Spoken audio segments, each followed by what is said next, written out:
Assalamualaikum warahmatullahi wabarakatuh.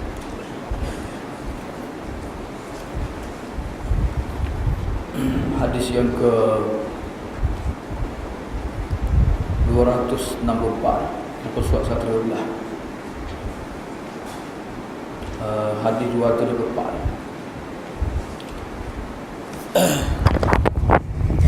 An Abi Hurairah radhiyallahu anhu qala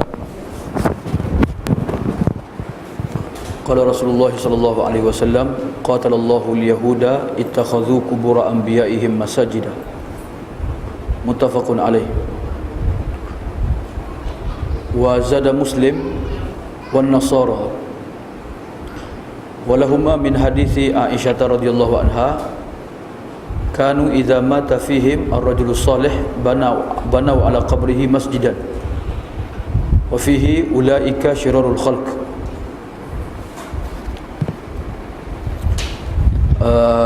Dalam kuliah yang lepas kita telah baca hadis yang pertama dalam babul masajid. Itu berkenaan dengan perintah Nabi supaya dibina masjid dan dijaga kebersihan masjid.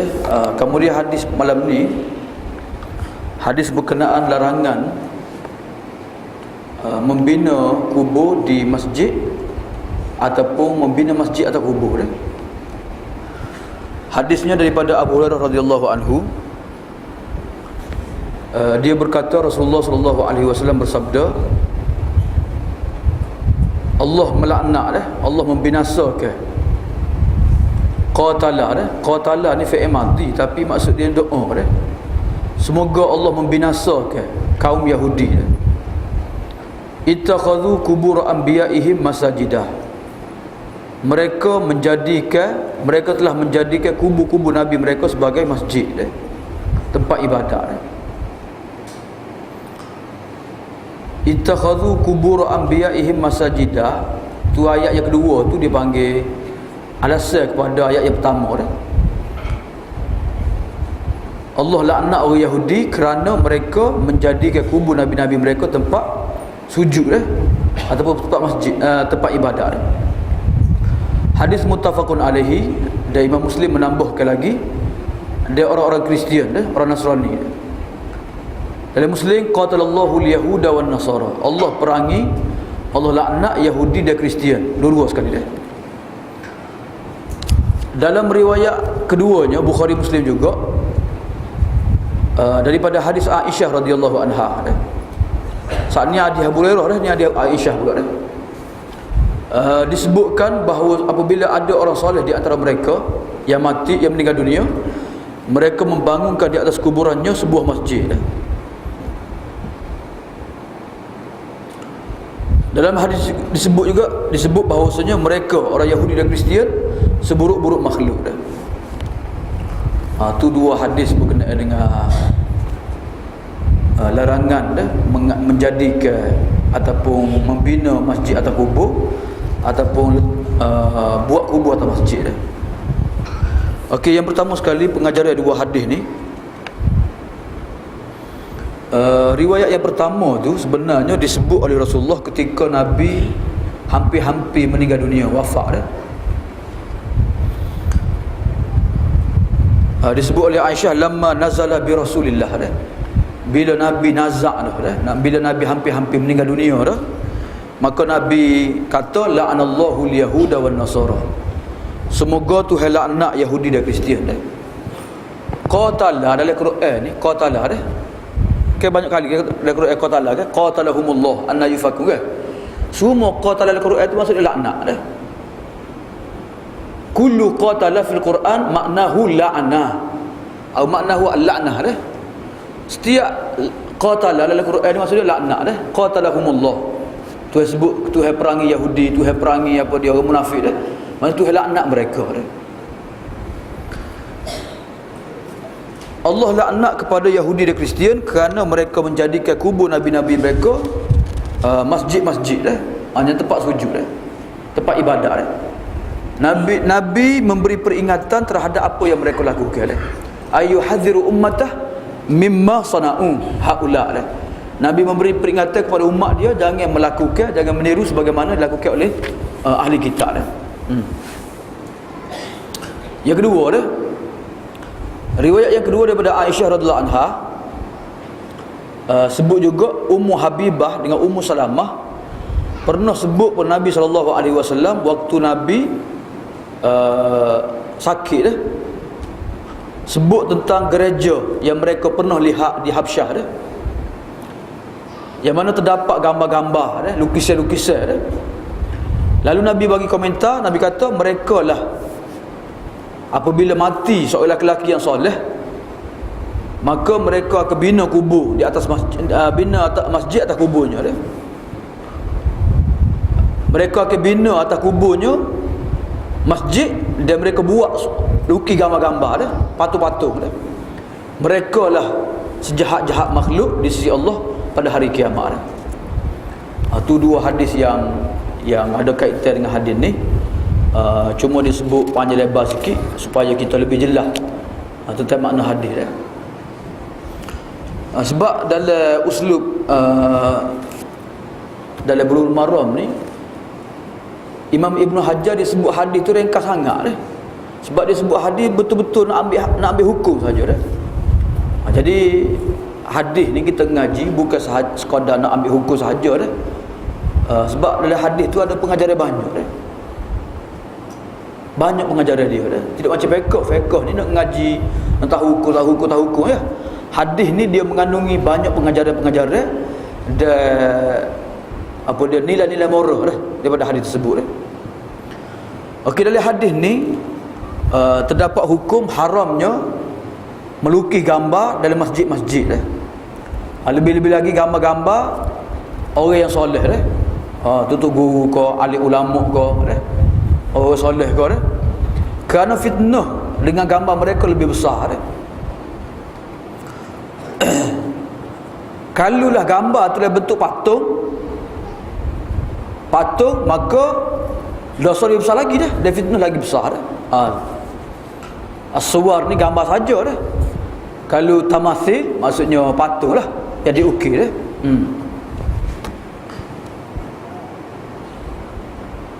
Dalam hadis ni juga haram membina masjid atas kubur dah. Haram bina masjid atas kubur dah. Kalau kubur tu kubur lama, kita cokeh buai dah kubur tu, kita bersih belakang dah, buat masjid tak apa dah. Sebab Masjid Nabawi sendiri tu pun asalnya kubur lama dah. Masjid Nabawi tu asalnya tempat jemur buah tamah dan kubur lama lah. Sahabat-sahabat gotong royong bersih ke kawasan tu, kemudian mereka bina masjid dah. Jadi kubur masih ada, buat masjid, waktu tu tidak dibenarkan dah. Ataupun mengebumikan mayat dalam masjid dah. Yang keseterusnya dalam hadis ni tidak sah sembahyang dalam masjid-masjid yang ada kubur dah, ataupun ada patung-patung dah, kerana serupa dengan penyembahan berhala, penyembahan orang musyrikin lah. Yang keenam disebut di sini, sesiapa yang membina masjid atau kubur ataupun mengebumikan mayat dalam masjid atau meletakkan gambar-gambar patung-patung dalam masjid, maka dia termasuk sejahat-jahat makhluk Allah dah. Kerana perbuatan dia mengundang fitnah yang besar dah. Itu syirik kepada Allah Subhanahu Wa Taala. Dalam hadis ni juga, bina masjid atas kubur, letakkan gambar pada masjid ni merupakan amalan orang Yahudi dan Kristian dah. Dan sesiapa yang berbuat demikian menyerupai mereka dah. Dia berhak juga mendapat azab sebagaimana Yahudi dan Kristian dan laknat juga kepada Allah Taala dah.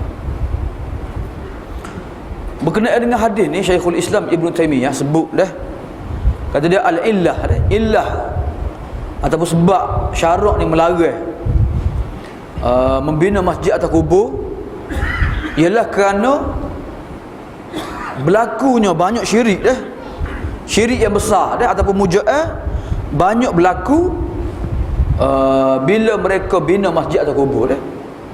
Mereka pergi tawassul lah, mereka pergi berdoa lah dah, mereka pergi buat pemujaan lah, macam-macam lah.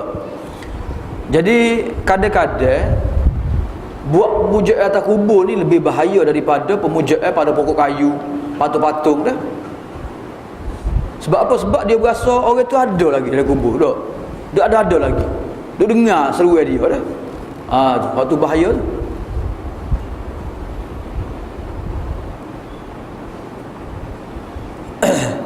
Dia kebanyakan mereka mengharapkan berkat sembahyang di sisi kubur dah. Dia berkat doa mereka.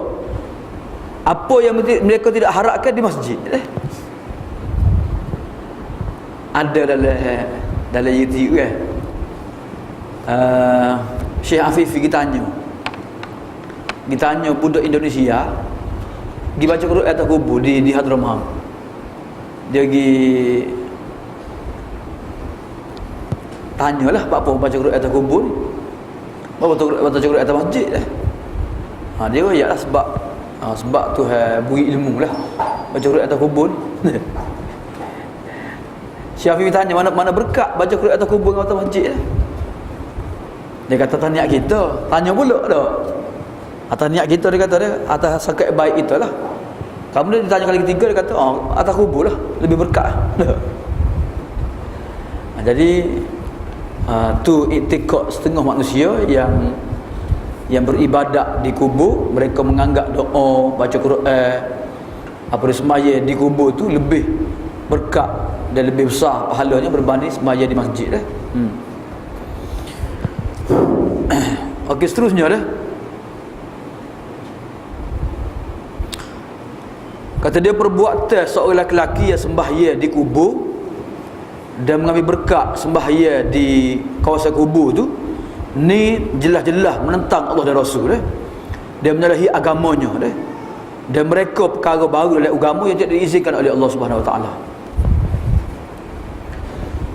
Katanya Ibn Qayyim tentang hadis ni, secara puratanya orang yang tahu tentang syirik dan sebab-sebab dan faktor-faktor yang membawa syirik ni akan yakin bahawasanya perbuatan memuja kubur atau beribadat dekat kubur ni akan mengundang laknat daripada Allah Subhanahu Wa Taala dah. Bukan sahaja kerana tanah kubur tu najis dah, kerana repuknya orang mati tetapi hal lebih berat lagi kerana apa? Kerana boleh mengheret dan boleh mendorong kepada syirik pada Allah Subhanahu Wa Taala. Hal tu lebih besar lagi dah. Dan inilah punca syiriknya kaum Nabi Nuh, yang mana mereka ni akhirnya menyembah Yaghus, Ya'uq, Nasar dah. Tu 5 berhala kan. 5 berhala dari surah Nuh tu kan. Mereka asalnya mereka sembah kubur, mereka apa dia? Ambil berkat di kubur, akhirnya mereka sembah apa dia? Patung berhala dah. Katanya Syekh Abdul Aziz bin Bas, kata dia meletakkan bunga pada pusara dah. Pusara bukan kubur, pusara dah. Pusara apa dia, pendekar, panglima dah ataupun tentera dah. Ni perbuatan yang bid'ah dah dan melampau dah, perbuatan yang melampau dah. Dan dia menyerupai dengan perbuatan orang yang memuja orang soleh dah. Begitu juga membina kubur-kubur dah dan memberi berkat dengan kubur saat ni, termasuk perbuatan yang dilarang oleh agama dah. Kayak dulu kan, bila tiba hari ulang tahun kemerdekaan, pemimpin negara akan buat perbarisan, akan buat penghormatan lah, letak bunga dah. Lepas orang jaki fatwa haram, barulah tak ada amal tersebut dah. Okey, itu hadis yang pertama. Hadis yang kedua malam ni berkenaan dengan larangan dah menjadikan apa dia, letak ke gambar-gambar dalam masjid dan membina masjid atas kubur, ataupun sebaliknya membina kubur dalam masjid dah. Dia sebenarnya perbuatan buat binaan atas kubur ni, ni perbuatan yang dilakukan mula-mula sekalinya Syiah lah. Syiah lah. Syiah Fatimiyah dah. Yang mula-mula sekali dia buat mana? Mesir lah, di Mesir. Sebelum di Mesir tu dia buat dah, di Iraq, di Karbala dia buat dah. Jadi hak besar-besar dia buatnya di Mesir lah. Waktu dia perintah di Mesir kan. Jadi semua makam-makam alim ulama orang besar ni mereka buat binaan belaka dah. Jadi bila dia perintah kat, dia arah ke belakang supaya buat binaan belaka dah. Sampai sekarang ni binaan tu masih ada lagi dah. Kemudian jakit pada orang sufi, orang tarikat, jakit-jakit dah. Jadi orang sufi pun ni pun mereka duk puja juga apa dia orang-orang mati dah. Duk puja kubur ke, letak gambar ke dah. Ni jakit lah dah. Jadi pada Syiah jakit ke orang sufi dah. Asalnya Yahudi Kristian lagi. Asalnya Nabi lari dah kan.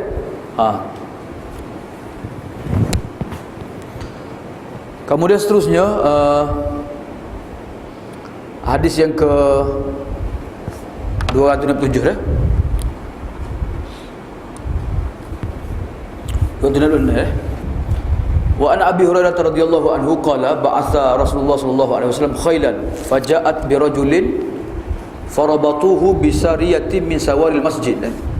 Al hadis muttafaqun alaih.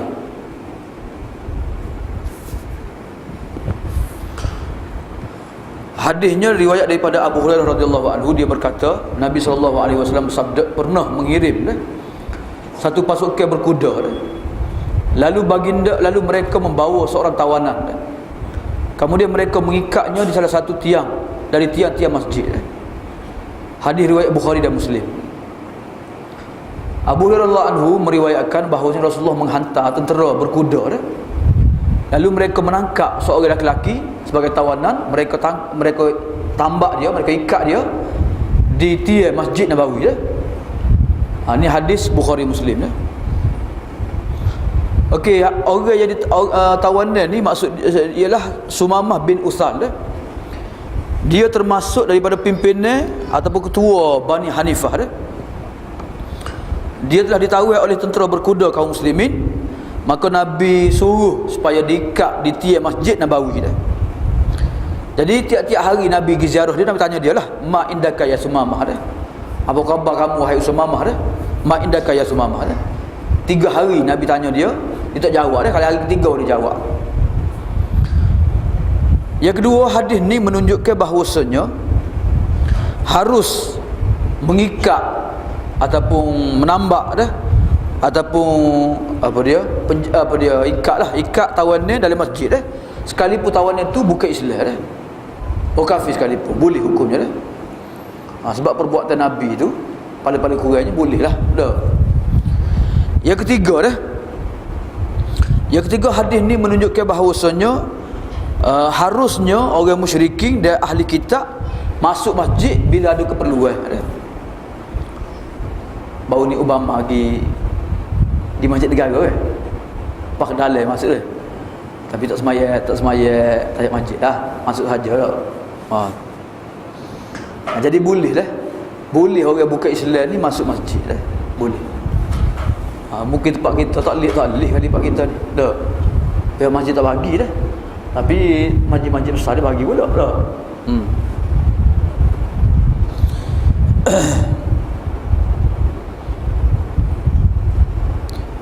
dan pernah ada orang kafir mereka masuk masjid di zaman Nabi dan lama mereka duduk di dalam masjid mereka bercakap dengan Nabi dan mereka berbincang dengan Nabi sallallahu alaihi wasallam. Yang keempat disebut oleh Syekh Sadiq Hasan Khan dari tafsir dia, fala yaqrabul masjidal haram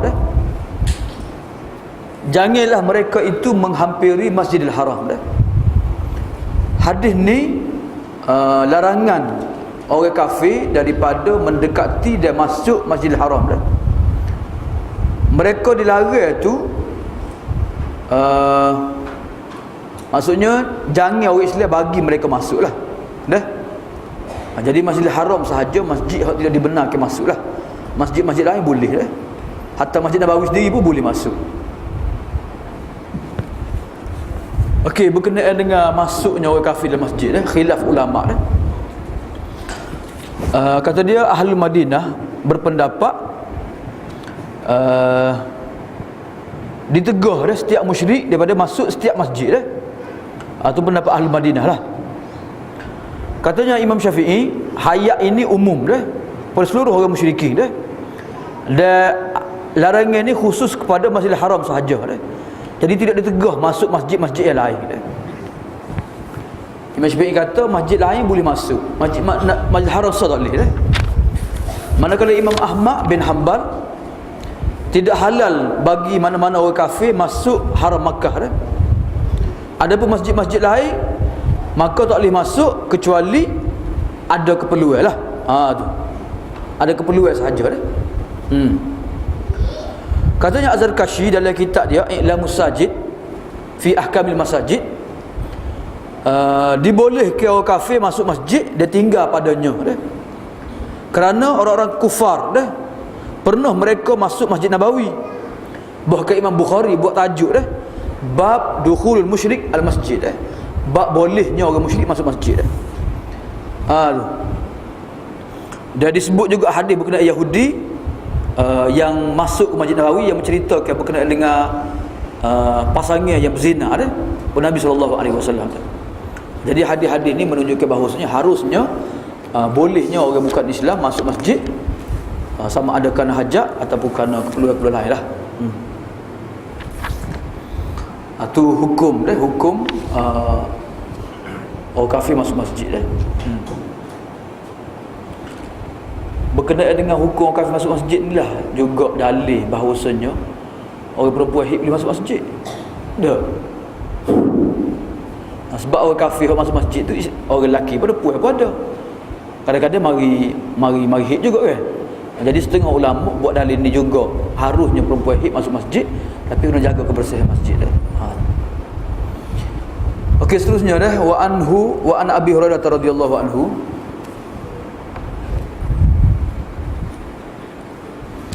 anna Umar radhiyallahu anhu marra bi Hassan yanshudu fil masjid falahadha ilaihi faqala qad kuntu anshudu wa fihi man huwa khairum minka, muttafaqun alaih.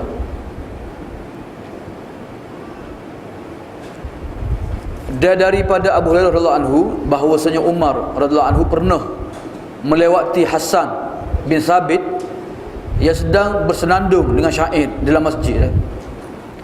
Maka Umar melihat kepadanya, menjeling kepadanya. Lalu Hasan berkata, wahai Umar, sesungguhnya aku pernah bersenandung dalam masjid, sedangkan di dalamnya terdapat orang yang lebih baik daripada engkau, yakni Rasulullah SAW. Muttafaqun alaih. Abu Hurairah kata Umar radhiyallahu anhu lalu ke depan Hasan bin Thabit. Waktu tu Hasan sedang bernasyid dalam masjid yang syudu fil masjid, bersajak bersyair dalam masjid lah. Maka Umar pun jeling ke Hasan lah, buana bersyair dalam masjid ni. Lalu Hasan pun faham, maksudnya Umar tak suka lah. Hasan kata, wahai Umar, kenapa kamu marah pada aku, tak setuju pada aku, sedangkan aku pernah sebelum ini bernasyid dalam masjid, sedangkan ada dalam masjid orang lebih daripada kamu lagi.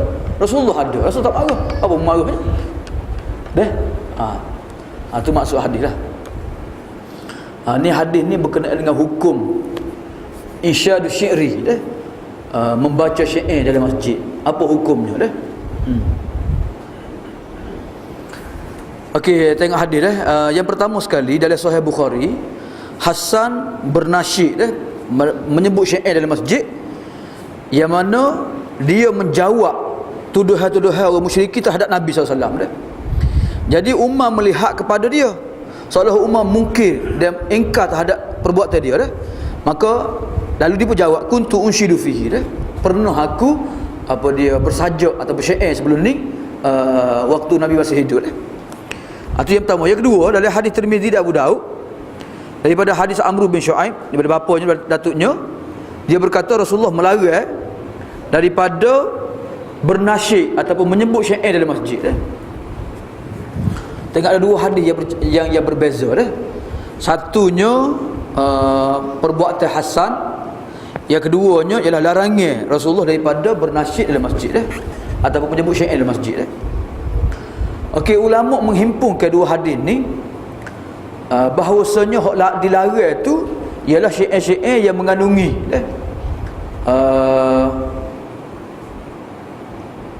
mengandungi maki dah, maki ataupun tuduhan terhadap orang yang tidak bersalah dah, ataupun syair-syair yang mengandungi lagu-lagu cinta dah, ataupun perkara-perkara yang batil dah, ataupun mengandungi perkara-perkara yang merosakkan akidah dah, ataupun benda-benda yang melampau terhadap nabi kau, terhadap wali-wali kau, tak boleh dah. Dah. Sebab kandungan itu salah dah. Adapun syair untuk mempertahankan agama Allah, menolak benda batil dengan kalam yang hak, kemudian syair yang menyebut hikmah-hikmah dan nasihat-nasihat dan tujuan yang betul, maka tidak ada tegahan dah, tidak ada tegahan dah. Sebab kita wallahu alam lah, mungkin tak ada lagi dah. Di Pakistan ada tak? Ada.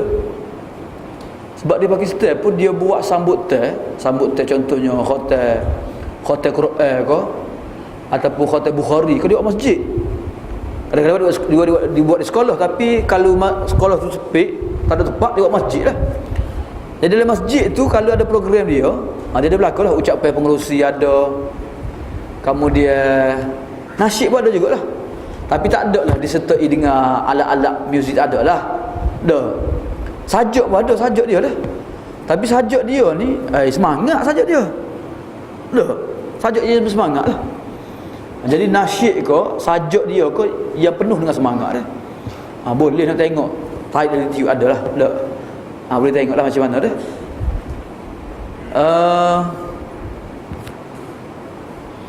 Tu dah, tu antara harus dan tidak harus dah. Jadi syair-syair ni percakapan hak buruk tu maka dianggap buruk lah, tak boleh dah. Hak molek tu dianggap molek dah. Jadi kita wajib memelihara masjid daripada menyebut syair-syair atau kata-kata yang haram dah. Dan diharuskan menyebut sajak ataupun syair yang diharuskan dah. Yang keempat dah. Yang keempat, sebagaimana syair juga, mana-mana percakapan yang ada kebaikan dan maslahat untuk agama maka dibolehkan dah. Tapi hak ada mudarat, hak tak ada faedah, maka kena jauhi dah. Seterusnya disebut di sini selagi kena jaga juga dalam masjid ni, jangan sehingga boleh mengganggu orang semaya dah. Waktu semaya tak boleh lah. Orang nak berzikir kau, nak baca Quran kau, tak boleh lah dah. Jadi kena jaga keadaan mereka waktu-waktu yang sesuai lah dah. Bukan waktu untuk sembahyang dan waktu orang tengah zikir, tu dilarang lah dah. Tapi kena berhati-hati juga ni dah. Kalau kita kata boleh gak, pakat buat perayaan di masjid lah dah, macam-macam lah, siap nyanyi apa dah dari masjid dah. Kena berhati-hati dah.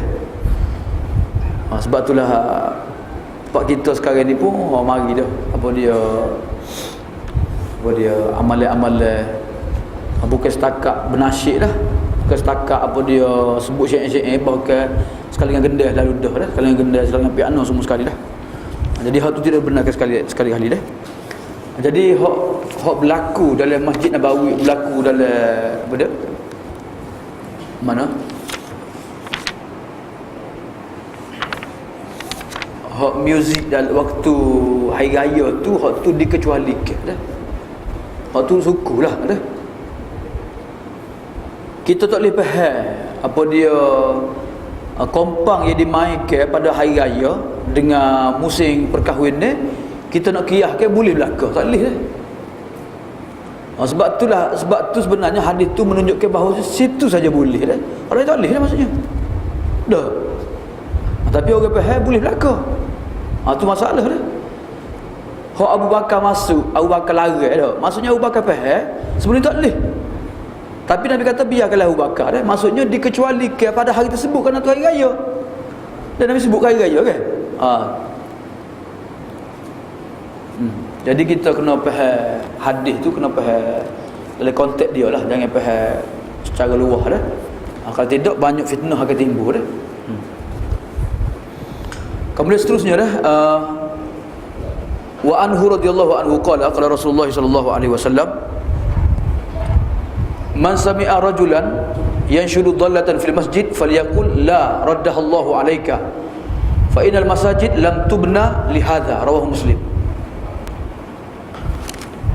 Daripadanya Abu Hurairah radhiyallahu anhu, dia berkata Rasulullah sallallahu alaihi wasallam bersabda, pada siapa yang mendengar seseorang yang mengumumkan haiwannya yang hilang di masjid, maka katakanlah kepadanya, semoga Allah tidak mengembalikannya kepada kamu, kerana masjid dia dibangunkan untuk ini. Daripada Abu Hurairah radhiyallahu anhu, dia kata Rasulullah SAW sabda, sesiapa yang mendengar orang yang cari barang hilang dalam masjid, maka hendaklah kamu jawab kepadanya. Jawab ke dia, la raddahallahu alaika, Allah tidak akan kembalikan barang tersebut kepada kamu. Kerana masjid bukan tempat cari barang hilang, cari lain lah barang hilang tu.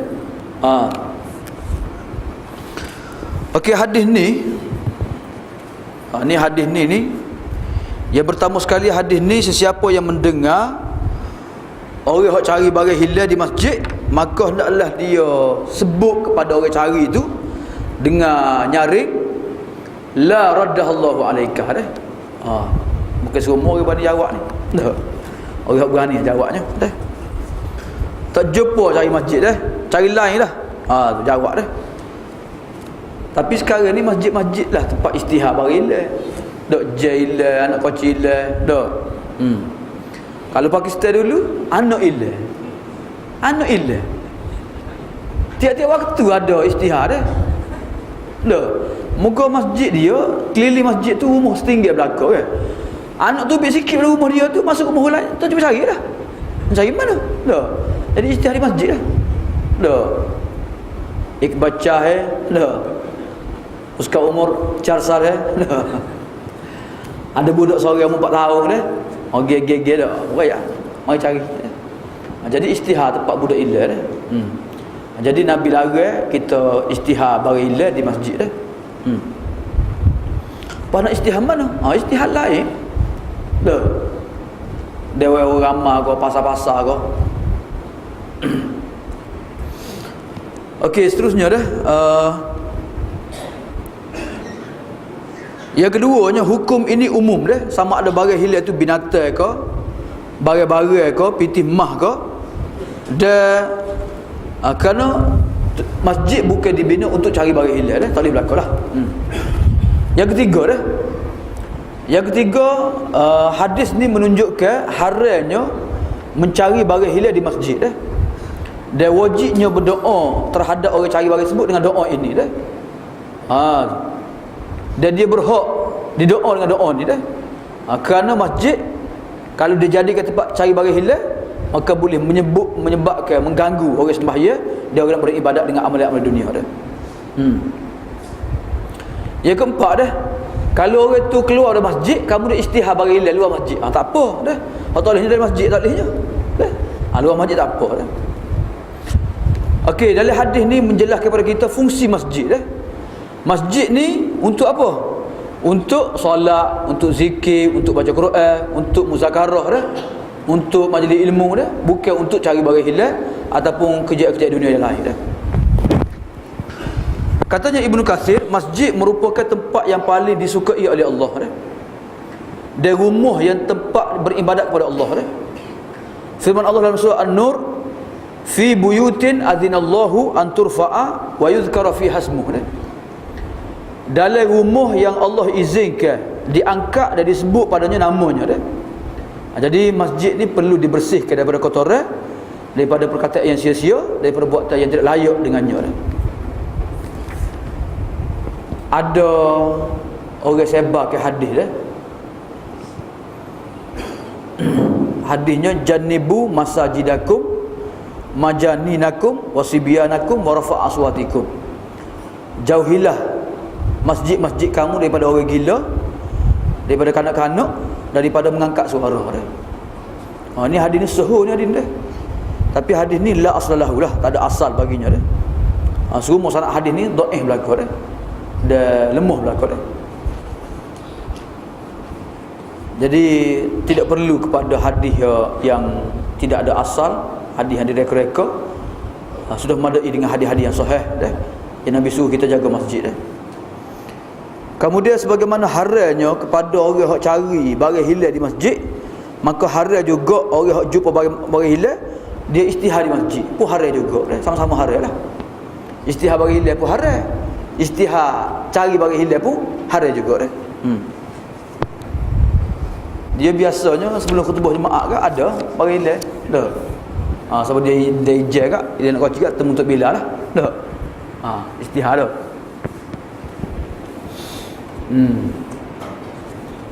Itulah rengeh daripada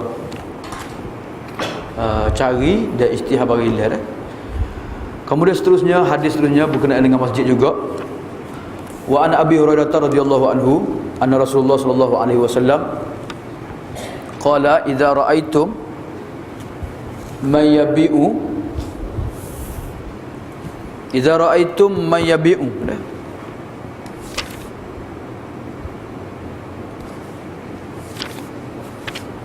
idza ra'aitum man yabi'u aw yabta'u fil masjid faqulu la arbahallahu tijarataka. Rawahu An-Nasa'i wa Tirmidzi wa hasanahu. Daripada Abu Hurairah radhiyallahu anhu bahwasanya sabda Rasulullah sallallahu alaihi wasallam, apabila kalian melihat ada orang yang berjual beli dalam masjid, maka katakanlah kepadanya, semoga Allah tidak memberikan keuntungan pada daganganmu, perniagaanmu. Ni payah juga nak kata wayak ni. Sebab ustaz-ustaz main ngajar-ngajar pada main ngepek. Main ngepek bagi dia. Dah. Kelatan tak ada mana dah. Kalau pun kak, lepas ngajar istihar bagi lalu, jual bagi dah. Lepas ngajar jual bagi dah. Apabila kamu melihat orang yang jual ataupun orang beli dalam masjid, maka sebutlah kepada mereka, la arbahallahu tijarataka. Semoga Tuhan tak bagi untung kepada perniagaan kamu dah. Nabi suruh nak doa kepada mereka, Tuhan tak bagi untung negamu dah. Mundega dah.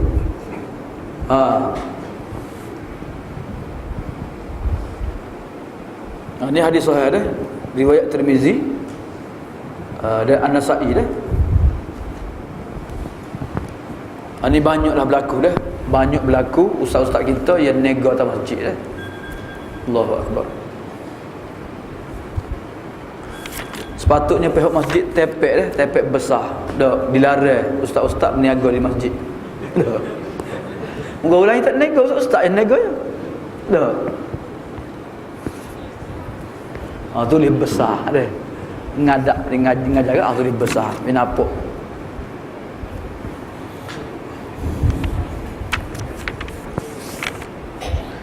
Okey, yang pertama sekali zahir hadis ni wajib kepada orang yang mendengar ada orang jual atau orang beli masjid berkata dengan nyaring, Allah tak bagi keuntungan pada perniagaan kamu awak darah dah.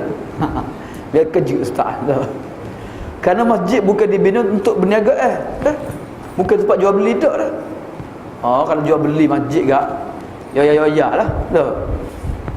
Okey, yang kedua dah. Yang kedua, haramnya jual beli dalam masjid dah. Adakah sah jual beli dah? Imam Syafi'i kata sah jual beli tapi haram lah. Imam Ahmad kata kerana jual beli ni haram, maka tidak sah jual beli dah. Yang ketiga dah, masjid dibina untuk melakukan ketaatan kepada Allah dan beribadat kepadanya dah. Maka wajib dijauhi urusan-urusan dunia dah. Imam Qurtubi kata dipelihara masjid daripada perkara-perkara itu, termasuklah bau yang busuk, perkataan-perkataan yang buruk dah. Dan termasuk jugalah menjauhi daripada perniagaan dalam masjid dah. Katanya Imam Qurtubi, wajib dipelihara masjid daripada urus niaga, jual beli dah. Dan semua aktiviti-aktiviti yang menyibukkan dah. Kerana Nabi bersabda dalam hadis Buraidah dah, bila Nabi suruh semaya, bangun seorang lelaki. Dia tanya, siapa dia ada jumpa unta merah? Dah. Maka Nabi jawab, la wajadta. Kamu tak akan jumpa dah. Sesungguhnya masjid dibina untuk apa yang dibina untuk tujuannya dah. Jadi Nabi doa kepada laki-laki ni yang mencari masjid, yang mencari untanya di masjid. Jadi dijual urus niaga juga dilarang di masjid. Kalau nak bayar hutang macam mana nak bayar hutang? Dah. Ambil binti bayar hutang orang dah. Tu bukan urus niaga tu dah. Atau balas bab hutang ke? Dah. Mana hutang aku? Bayar dah. Sebab benda ni pernah berlaku dah zaman Nabi. Dua orang sahabat balas dah sehingga mereka mengangkat suara kan. Nabi pun buka sikat dia punya tabir dia. Nabi kata, "Buat apa tu dah?" Nabi kata, "Wahai hak tuan punya hutang tu, kamu tangguh ke ataupun kamu kurang separuh hutang kamu kan?" Nabi ayat, "Wahai penghutang, bayarlah hutang kamu kan." Nabi selesaikan kes dia di masjid dah. Jadi kalau minta hutang saja boleh dah. Tapi jangan sampai siapa pun ikat mengangkat suara ataupun mengganggu orang lain dah. Okey, hadis yang terakhir.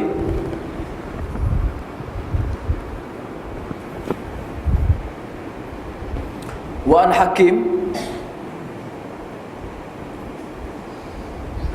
Hakim bin Hizam radhiyallahu anhu qala Rasulullah sallallahu alaihi wasallam la tuqamul hududu fil masajid wa la yustaqadu fiha. Hakim bin Hizam meriwayatkan sabda Rasulullah sallallahu alaihi wasallam, tidak boleh dilakukan hukum-hukum had ataupun hukum hudud di dalam masjid dan juga tidak boleh dilaksanakan hukum qisas di dalamnya. Riwayat daripada Hakim bin Hizam radhiyallahu anhu, sabda Rasulullah sallallahu alaihi wasallam, tidak dilaksanakan hukum hudud, tidak boleh dilaksanakan hukum hudud di dalam masjid dan tidak boleh dilaksanakan hukum qisas dalam masjid. Hadis riwayat Ahmad, Abu Daud dengan sanad yang dhaif. Dalam tahqiq hadis bawah tu Albani kata hadis ni hadis hasan dah. Hasan tu mungkin hasan li ghairihi lah. Sebab dhaif campur dhaif jadi hasan li ghairihi dah. Okey, hadis ni menunjukkan bahawasanya larangan daripada melaksanakan hukum hudud dalam masjid sama ada hukum bunuh ataupun kerat tangan ataupun watak sebabnya biasanya kalau hukum bunuh enggak tubik darah lah. Kotor habis masjid kerat tangan pun gitu juga dah. Lepas tu nak buat mana hukum hudud? Tak ada masjid. Buatlah depan masjid ke, kawasan lapar ke, stadium Kota Baru tu ke. Kawasan orang ramai lah.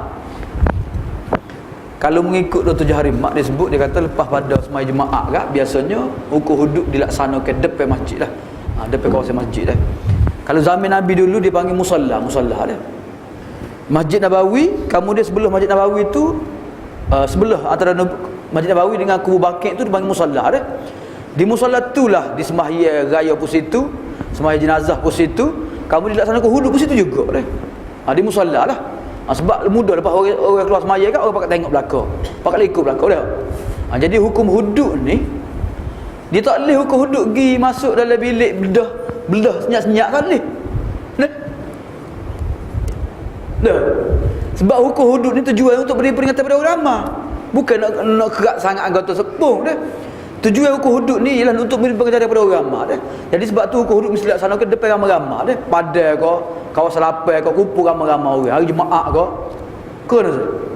Lepas tu kerat tangan tu nak gantung budak kat tangan tu. Biar orang tengok belakang. Tak situ pakai tengok belakang dah. Tu tujuan laksana hukum hudud dah. Jadi tujuannya untuk memberi peringatan kepada orang lain dah. Nakalan minallah dah. As-sariqu was-sariqatu faqta'u aydihuma. Tu sebut akhir tu nakalan minallah dah. Jadi untuk peringatan kepada orang lain supaya orang lain takut dan beringatlah. Dah. Sebab tu bukan hukum hudud dilaksanakan senyap-senyap dia dah. Tapi dilakukan ataupun dihukum depan ramai-ramai dah. Wal yashhad azabahuma ta'ifatun minal mu'minin kan. Naklah menyaksikan azab ataupun denda terhadap mereka itu sekumpulan orang mukmin dah. Jadi hukum hudud mesti disaksikan oleh orang ramai, tapi tak boleh dilaksanakan di masjid, luar pada masjid boleh lah dah. Alasannya kerana boleh mengotorkan masjid dan menyebabkan bunyi bising lah. Jadi sebab itulah kena jauhi melaksanakan hukum di masjid tapi tempat luar dah.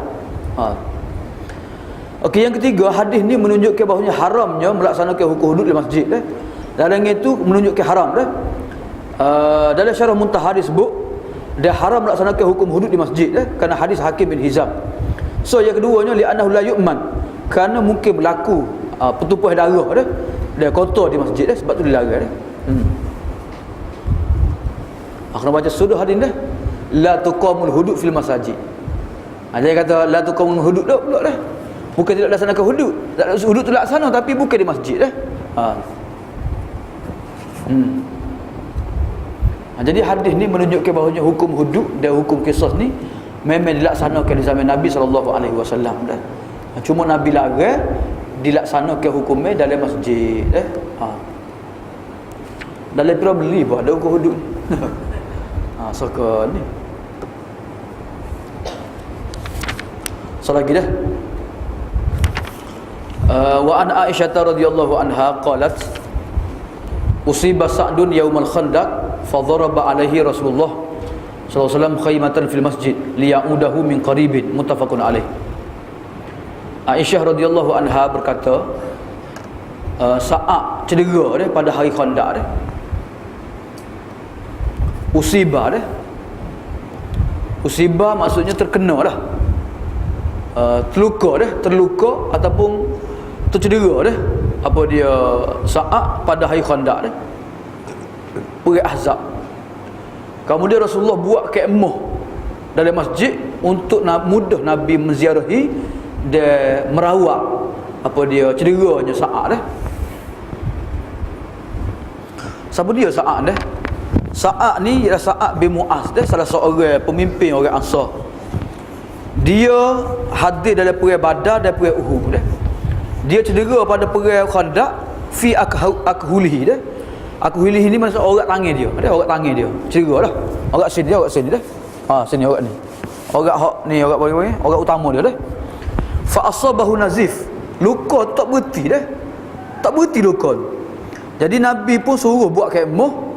Kemudian letak apa dia supaya Nabi mudah ziarah Sa'ad bin Mu'az dan supaya mudah isteri dia merawat Sa'ad dah. Ni. Dan Sa'ad ni besar jasa dia ni. Dah depan mana disebut lah. Sa'ad ni jasa dia nya. Jasa Sa'ad ni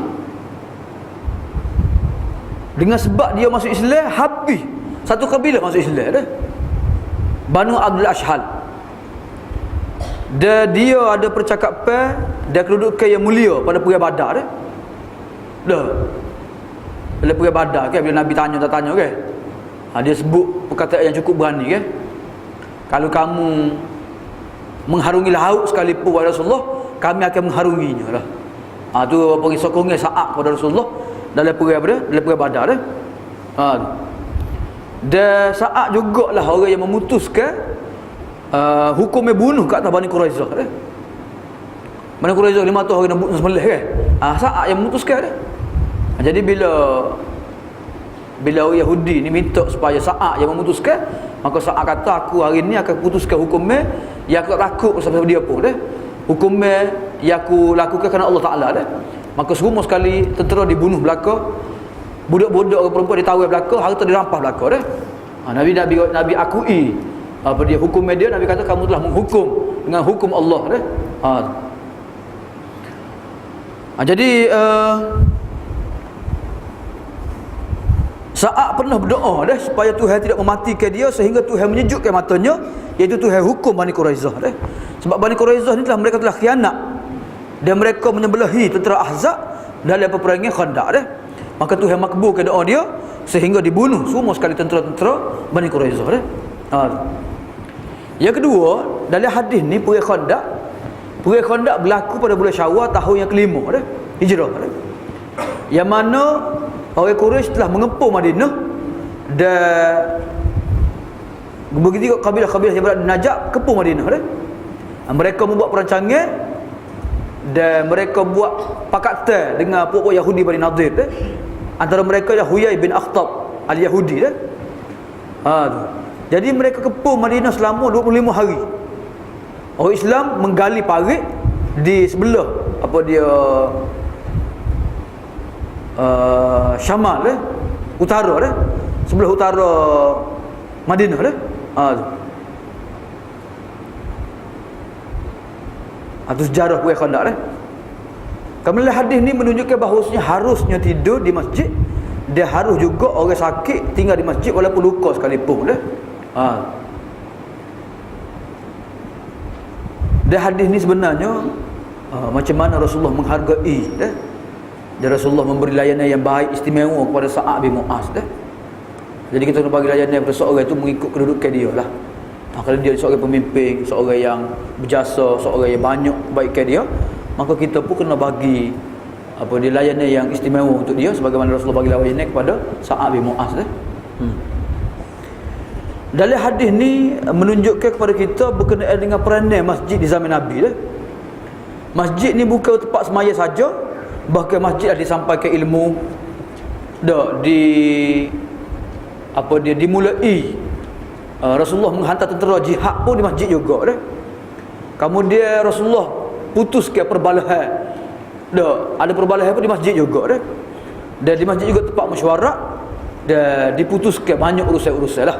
Itu peranan masjid yang besar zaman permulaan Islam, yang mana mereka bukan sahaja untuk ibadat, bahkan untuk urusan kaum muslimin juga diputuskan di masjid dah. Itulah hadis-hadis yang sempat kita baca malam ni. Mungkin sekali lagi kita baca kedatan insya-Allah untuk menghabiskan bab berkenaan dengan etika dia, menjaga kehormatan masjid dan adab-adabnya. Allah Taala ala wa alam. Ada soalan? Ya.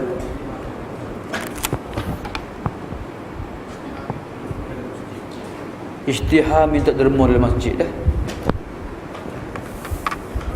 Isytihar minta derma dalam masjid boleh ke tidak dah? Dia sebenarnya meminta-minta dalam masjid ni pun tak molek sebenarnya dah. Tak boleh comel lah. Kalau kata boleh minta dalam masjid ke? Tiap-tiap waktu ada sama. Dah. Amo ingat duk Mesir, duk Pakistan dulu pun gitu juga lepas semaya pun. Bang lalu kejut gitu dah. Bang Meri Bayu dah. Dia istihar lah. Kalau orang Arab dia, cara dia lah. Dia teriak semua sekali dah. Jadi ni boleh mengganggu orang tu suruh semaya lagi dah. Terkejut habis orang lah. Jadi tak apa comel lah istihar minta derma dalam masjid dah. Cumanya kalau perlu pihak imam boleh istihar dah. Sebab Nabi pernah ke lepas pada semaya zuhur Nabi naik mimbar, Nabi istihar dah. Nabi baca khutbah semua sekali. Kabul Nabi pun suruh sedekah bila bagi satu kabilah yang miskin semua sekali, Nabi istihar, Nabi sedekah dah. Nabi sedekah, kemudian ada orang sedekah, Nabi marah lah. Tiba-tiba ada seorang sahabat bawa satu uncang emas dah, penuh tangan dia Rasulullah. Kemudian orang lain pun bakar bangun, Umar bangun dia. Kemudian orang lain mari piti semua sekali sehingga dua tumpuk ke makanan dan pakaian dah, sehingga gembira Nabi ke. Jadi hadis ni menunjukkan Nabi istihar. Jadi istihar tu boleh tapi kena ikut etika dia lah, kena ikut peraturan dia dah. Sebab tu masjid-masjid ditulis kan, tidak dibenarkan minta ataupun istihar derma kecuali melalui kebenaran pihak pengerusi ataupun pihak AJK masjid kau dah. Jadi kena bincang dululah. Kalau tidak boleh mengganggu lah. Kalau kita bakar buka belaka semua sekali, boleh mengganggu ibadat dan sebagainya. Ada lagi ke soalan?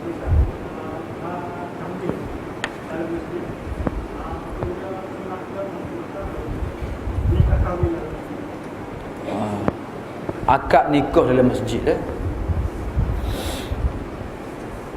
apa hukum akad nikah dalam masjid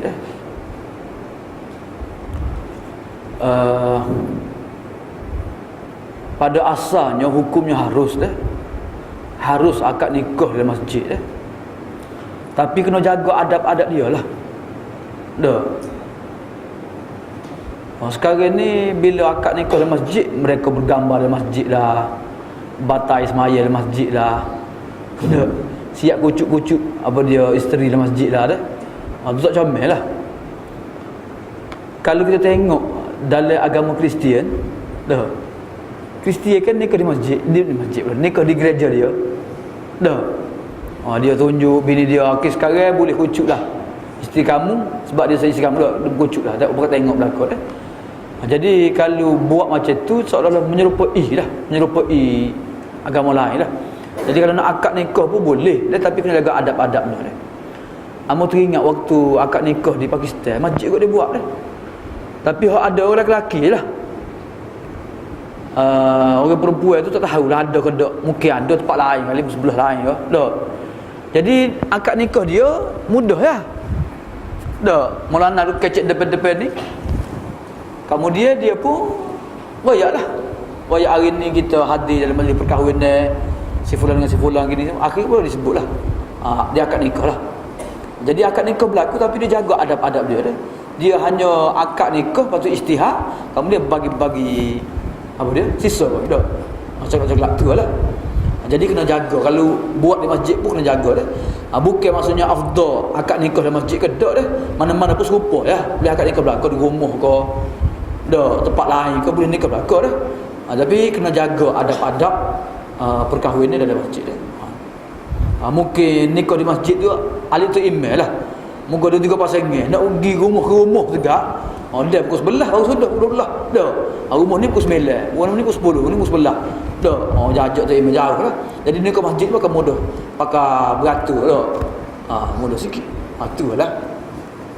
Kemudahan bagi dia lah. Tapi banyak dah masjid-masjid kita sekarang ni dia buat bilik khusus dah, bilik khusus untuk akad nikah dah. Itu lebih baik lah kalau ada tempat khusus dah. Ada lagi soalan? Kawasan masjid, setara mana dikira masjid? Sebabnya ada juga dia panggil ustaz lah, dia buka pondok. Tak apa ustaz juga lah. Dia beri pendapat bahawa apabila dia kita hormat pendapat dia tak boleh orang ni naik atas masjid dia. Tapi apabila kita tanya kaki 5 lagu mana ustaz? Kaki 5 pun tak boleh. Sebab kira masjid juga. Jadi setara mana batasnya masjid supaya boleh kita lakukan jual beli ke secara bagi nilai dan sebagainya. Itu yang pertama. Yang kedua, biasanya bulan Ramadan kita ada imam jemputan lah. Jadi ada satu kes di mana imam itu mudah sangat, mau belah-belah. Jadi jemaah muslimat ke apa ni, sah dah menjadi imam mudah sangat. Jadi setara mana Ustaz untuk kita layakan sebagai imam? Okey, 2 soalan dah. Soalan yang pertama, hak masjid dah setara mana dah? Dia hak masjid ni maksudnya bangunan dari masjid tu lah. Tu masjid dah. Kalau bumbung luar tu bukan masjid dah tu. Kan? Sebab tu kalau ruang masa kosong, tiba-tiba kita semaya luar, tak boleh lah. Dah. Kecuali penuh dah dalam, orang semaya luar tak apa. Dah. Tempat parking tu semaya kalau penuh tak. Jadi kalau semaya jemaah contohnya, dah semaya jemaah ke, kalau dalam masjid masih kosong, maka kena penuh dalam dulu dah. Jadi hak masjid tu pun dia sebenarnya uruf ya sebenarnya dah. Luar dalam dia, kaki 5 kaki 6. Jadi kaki 5 tu keluar masjid tu. Kalau dalam masjid, luar masjid dah. Jadi tu dia punya hak dia dah, ukuran dia dah. Atau mungkin pendapat dia lah, wallahu a'lam lah. Mungkin ada juga pendapat ulama kata kaki 5 tu masjid juga dah. Tapi tu dikira luar masjid dah tu dah. Yang keduanya berkenaan dengan imam dah, imam sembahyang tarawih yang mana muda sangat dah. Dia sebenarnya muda tak muda ni. Zaman Nabi umur 7 tahun Nabi jadi imam. Umur 7 tahun. Ada rombongan mari temu Nabi. Kemudian mereka minta supaya latih seorang jadi imam ke. Maka ramai-ramai tu ada budak kecil seorang umur 7 tahun baru. Dia seorang, dia paling banyak sekali ngapal Quran. Nabi kata anta imamhum, mula jadi imam. Dia tak imam. Sehingga diceritakan bila dia tak imam, dia rokok, dia sujud, selok. Jadi orang muslimat belakang tu kata gua untuk imam tu selok tu dah. Jadi muslimat pun pakak sedekah kaki sarung dia lah. Jadi zaman Nabi pun penuh budak umur 7 tahun, 8 tahun. Jadi tu imam dah. Jadi kita kalau kita ngajah dia tak masalah lah. Benda budak tak balik lagi pun boleh jadi imam, tak ada masalah dah. Asalkan dia jagalah aurat dia, jaga semua sekali lah. Tak ada masalah dah. Wallahu a'lam. Ada. Wassallallahu ala Muhammad wa ala alihi wa baraka wasallam. Alhamdulillah.